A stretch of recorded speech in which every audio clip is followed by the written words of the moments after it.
Alors ça me fait penser à quelque chose que j'ai vécu et que j'aimerais partager avec vous. Moi, j'ai donné des cours au personnel pénitentiaire en Suisse. Ces cours étaient organisés par une fondation qui est à Fribourg et qui était nourrie, financée par les cantons. Je me suis aperçue à travers ce travail, parce que j'avais des relations avec le personnel, ils sont venus vers moi avec leurs problèmes. Qu'est-ce qu'ils ont comme problème dans les prisons? Bien sûr, je n'ai pas le droit de parler, de dire ça en dehors de ce cours. Et je me suis rendu compte qu'il y avait des problèmes graves. Et c'est ma nature, je n'arrivais plus à dormir. Toujours cette affaire tournée dans ma tête ne me laissait plus dormir. Et je savais, je ne peux pas parler. Qu'est-ce que j'ai fait? J'ai demandé à voir une personne hautement placée, politique, au canton de Zurich, parce qu'il s'agissait surtout aussi d'une grande prison à Zurich.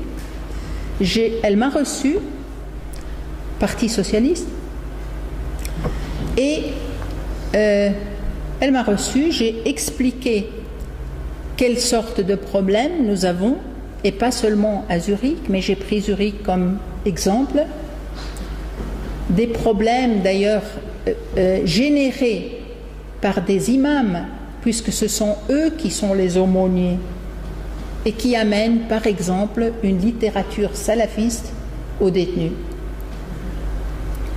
J'ai exposé tout le problème et la réaction m'a complètement déçue. On ne veut pas entendre parler de problème. La personne, je dis son nom, c'est Jacqueline Fer, avait pour but d'être réélue. C'était vers la fin de ses premières 4 années. Et elle m'a dit, si vous avez un problème, venez me voir moi. Mais ne parlez pas publiquement de ça, ne contactez surtout pas un journaliste. Bref, j'ai compris, je ne peux rien faire.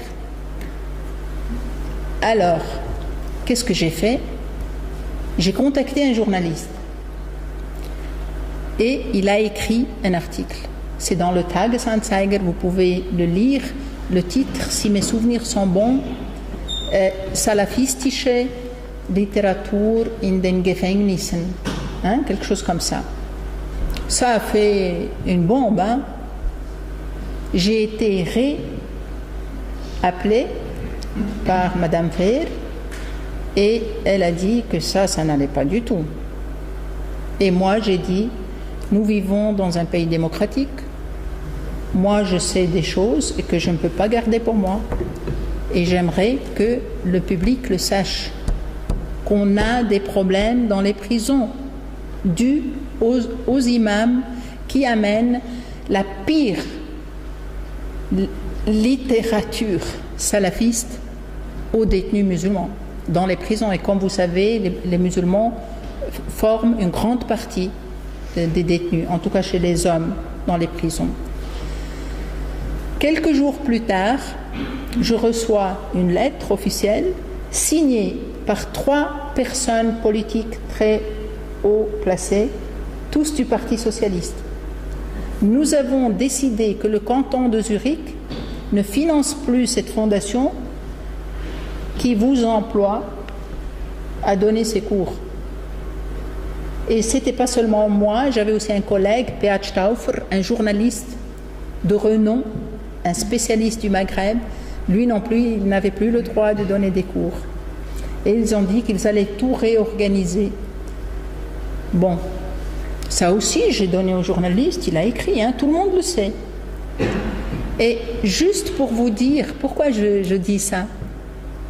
Pour vous dire que personnellement, j'ai fait l'expérience que très souvent, les décisions sont très idéologiques, selon le parti où on est. Mais c'est jamais pour la cause, honnêtement pour la cause. Hein? Moi, j'ai fait cette expérience. Le directeur de la prison la plus grande de la Suisse a refusé que dans sa prison, il y ait des problèmes. Il a co-signé cette lettre. Nous l'avons averti qu'il a 2 imams aumôniers qui entrent dans la prison, qui sont des salafistes. C'était écrit dans le Tagesanzeiger. Il n'a rien voulu savoir. Il a même fait un contrat de 100% avec un d'eux. C'est-à-dire, je me suis retrouvée complètement encerclée par des gens qui décident d'une manière idéologique au lieu d'avoir le courage de dire oui, nous avons des problèmes et on va s'en occuper. Hein? Moi, j'ai perdu ce cours. Bon, c'est pas grave parce que je donne le même cours en Autriche. Hein? Mais ce que je regrette beaucoup, c'est qu'on n'ait rien fait. Et plusieurs personnes savent qu'on a un problème à ce niveau. Il y a plusieurs personnes dans les institutions de l'État qui savent qu'on a un problème. Et moi, même si je ne donne plus les cours, le personnel m'écrit encore toujours. Je reçois en moyenne 1 fois par semaine la question avec des photos. Hein. Qu'est-ce que c'est que ça? Hein, des brochures salafistes, etc. Et je réponds toujours selon ma conscience. Je vais chercher qui est l'auteur, quelles sont ses relations, qu'est-ce qu'il a dit, et puis je fais une petite expertise et je leur donne. Je leur dis voilà, c'est ça qu'on fait entrer chez vous.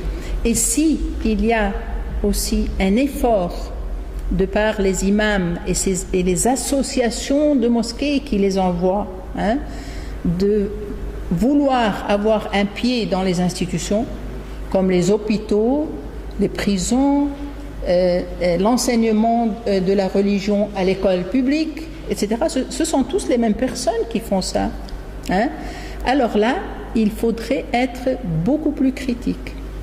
Et surtout, il faudrait aussi savoir que ces points ou ces institutions névralgiques, hein, devraient être des gens critiques et indépendants, pas dépendants des associations de mosquées. Est-ce que j'ai répondu à ta question, Bernard ? Oui.